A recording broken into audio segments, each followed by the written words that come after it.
Relief. Marco Rubio didn't like something, so he said that it was fake. And the reality is, and I mentioned this yesterday on the 5, that every accusation is a confession from the Republicans. Now we have a horrific disaster in North Carolina, Georgia, South Carolina, and the Harris-Biden administration says they don't have any money. They stole the FEMA money just like they stole it from a bank so they could give it to their illegal immigrants that they want to have vote for them this season. Fox News viewers are going to need double doses of their blood thinners and anti-anxiety medication today, folks, because this weekend breaking news story I'm about to show you had their cult leader getting brutally exposed on their own trusted propaganda network. And the irony of this breaking story should not be lost on any of us, as the reason Fox viewers will need to double their blood pressure meds that they take because of Trump's lies about inmates from mental asylums flooding over our southern border and the Democrats redirecting federal funding away from disaster relief actually has to do with Trump getting exposed in front of their very eyes for actually just projecting those actions onto Democrats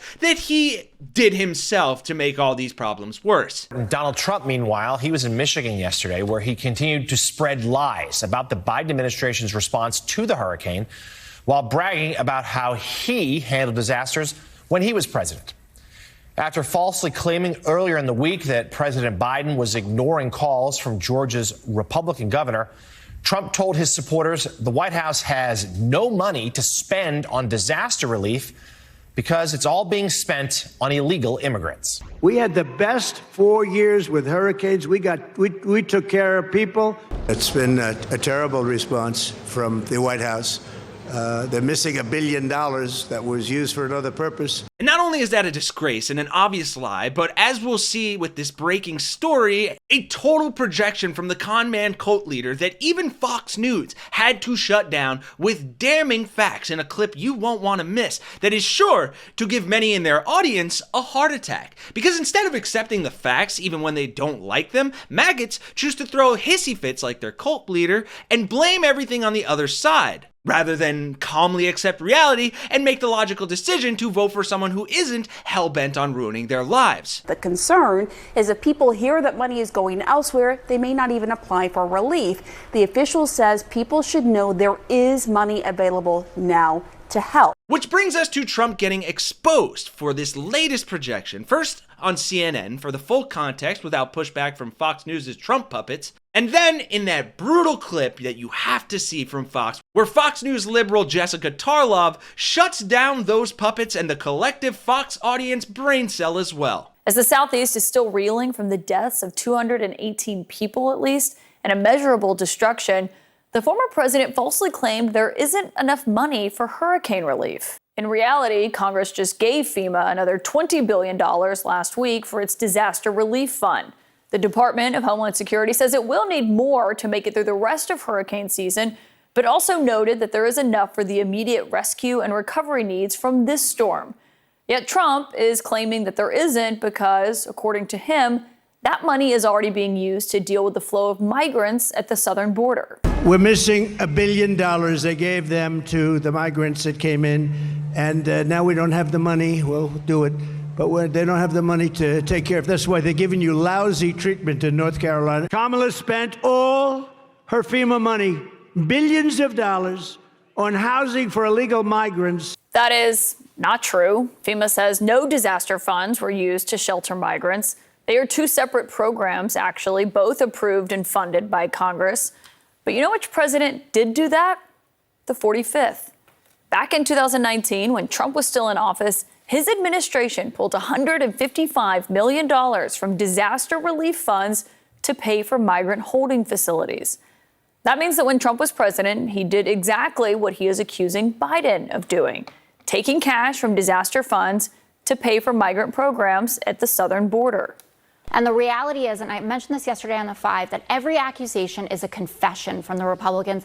You know, the only president who actually did take funds that were supposed to go to disaster relief and move them to dealing with the border That was Donald Trump. It was Defense he Department took money. he took $155 million out It of was the FEMA Defense Department budget money. to A do couple of that. That things. should have gone to hurricane relief. And while it is cathartic to see the truth being told to Jesse Waters and the other scum at Fox, it's also deeply concerning because many in that audience will not internalize that or grasp that their demagogue's personal political playbook pledges to get rid of the National Weather Service that we rely on to save lives. Not only was Joe Biden on top. Trump is and predictably, Trump is exploiting the disaster, as he does every event, to push his own racist and xenophobic lies that he thinks will scare people into voting for him. A reminder, when Donald Trump was president, look at this. He delayed sending disaster relief to Puerto Rico after Hurricane Maria. He was throwing paper towels, as you recall. Trump diverted money away from FEMA. And should Trump be reelected, the Heritage Foundation's Project 2025, which was written by numerous former Trump officials, tells us what would happen in the event of a major hurricane under his watch. It's right there in black and white on page 664. It says the National Oceanographic and Atmospheric Administration, or NOAA, should be dismantled. That's a quote.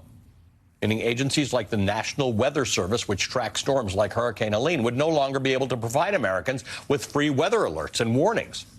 Project 2025 also calls for decreasing federal support for disaster relief and recovery. Right now, through FEMA, the federal government funds roughly 75% of disaster-related expenses. State and local governments cover the rest. But Project 2025 calls for Congress to, quote, change the cost-sharing agreement so that the federal government covers 25% of the costs for small disasters, end quote. 25%. Funding only a quarter of a disaster could bankrupt counties in places like the Florida coast that are repeatedly hit with hurricanes. And when it comes to assistance after a storm, Project 2025 calls for privatizing the National Flood Insurance Program and eliminating grants for states and groups to help repair and rebuild with more sustainable infrastructure. You would think that elected officials, especially ones from states like Florida, which had repeatedly asked for and received, rightfully so, federal aid, would protest the Heritage Foundation's Project 2025 agenda. Now, all of this is coming after Trump accused the administration of also going out of its way to not help Republican areas, a notion that was debunked by Republican governors. I'm incredibly appreciative of the rapid response and the cooperation from the federal team at FEMA. There's 100% federal money flowing in. We're getting assistance, and we're asking for everything we need. And that is terrifying because if he can lie about the border and they believe him, and he can lie about Democrats redirecting FEMA support to illegal immigrants when he's the one who did that and they still believe him, and he can lie about being oblivious to Project 2025 and they believe him, then a heart attack from being too hyped up on hate is frankly the least of their problems. You know what to do, folks. As Obama said, don't boo, vote. For Really American, I'm Kenny Hesse, and I'll see you all in the next one.